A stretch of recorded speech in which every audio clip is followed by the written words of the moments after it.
Bongkaran ini pengajuan ibu atau bagaimana, Bu? Memang pengajuan saya melapor memang untuk minta dibongkar makamnya dan diotopsi untuk mencari tahu apakah memang benar-benar sakit atau ada kelainan. Tanggal 3 April 2021, saya selaku kuasa hukum daripada Bapak Agung dan juga Ibu Linda, kami menyikapi terkait hal yang mungkin memang sudah menjadi viral di media sosial terkait kedukaan meninggalnya anak pertama daripada Bapak Agung. Bapak Agung adalah ayah kandungnya secara langsung, di mana Bapak Agung pernikahan dengan Ibu Erlita selama berapa tahun, Pak? Berarti 12 tahun. 12 tahun. Dikaruniai 4 orang anak perempuan semua. Yang pertama memang di tanggal 27 Maret 2021 kemarin, anak pertamanya meninggal.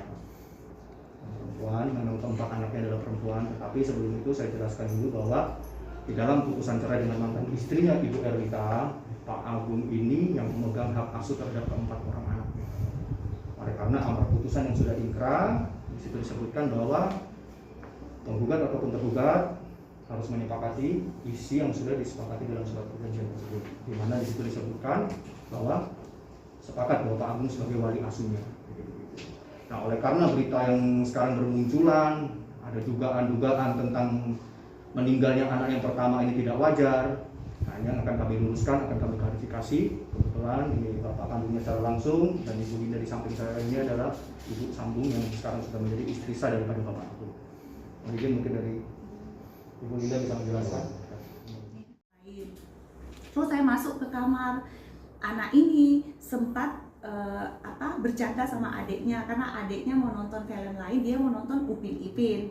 Dia bilang sama adiknya, putar wes Ipin Ipin. Adiknya bilang, enggak Ce, mau nonton yang ini. Karena dia ngambek, dia masuk tidur. Saya sempat masih komunikasi sama dia. Kamu kenapa? Saya keluar dari kamar sekitar 10:30, saya nanya, kamu kenapa nak? Itu loh Pak, adik-adik, Cece mau nonton Ipin Ipin. Kok mereka mau nonton yang lain? Sudah wes Ce, tidur aja. Ya kan, adik-adik biarin aja, mama masak dulu ya. Saya turun masak. Setelah saya baru sampai di bawah, naikin wajan sama Sutil. Anak saya Alisa teriak, mama, Cece cari mama, Cece pucat ma. Ya spontan saya kaget. Karena tadi ketika saya ketemu, anak saya itu masih ngobrol sama saya. Sampai saya bilang, udah wes tidur aja Ci, biarin aja adik-adik, mama masak dulu ya. Saya masih ngobrol, ya spontan saya pikir anak-anak bercanda. Saya naik, saya lihat anak saya pucat. Terus dia teriak, saya berani. Dia cuma bilang, mama gendong.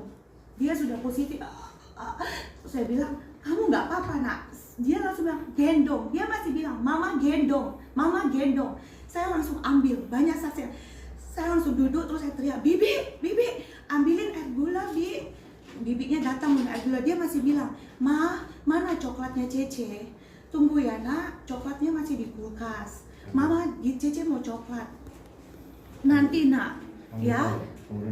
Nah, terus saya teriak ke papinya kan, papi, ayo cepat wes, kita ke rumah sakit. Karena saya pikir anak saya sudah mulai stabil dan sudah mulai bisa, iya ma, iya. Dia masih jawab saya, iya ma, iya, Cece nggak apa-apa, iya ma. Kita bawa, bapaknya gendong masuk ke mobil. Bapaknya sama bibinya duduk di depan, saya di belakang, masih sama saya. Saya terus gosok minyak kayu putih supaya dia nggak. Saya cuma punya minyak kayu putih, saya gosok. Saya bilang, sabar ya nak, sambil saya urut terus. Badannya itu masih posisi panas gitu loh, dan masih bicara, mama haus. Saya ngomong, loh tunggu ya nak, mama nggak bawa air, tunggu bentar, ini kita sudah deket, karena buru-buru kan, mama nggak bawa air. Iya ma, iya. Kemudian saya masuklah ke rumah sakit. Sesampainya di rumah sakit, bapaknya kan suruh suster keluar bawa itu tempat tidur, terus dia dipindahkan. Bapaknya pergi parkir mobil, saya sama bibinya ada di situ. Pas saya masuk, dokter kan lagi langsung ambil tindakan, langsung ngecek kayak denyut nadi. Terus saya pas berdiri di situ, terus dia bilang begini, ibu maaf, anak ibu sudah tidak ada. Saya bilang, dok, gimana nggak ada? Oh, tadi masih bicara sama saya. Kenapa dokter bilang nggak ada? Boleh tanya. Kenapa dokter bilang nggak ada? Dia baru bicara sama saya, dok. Dia bilang, tapi terus saya bilang, saya minta tindakan. ya kita minta untuk dikejutkan.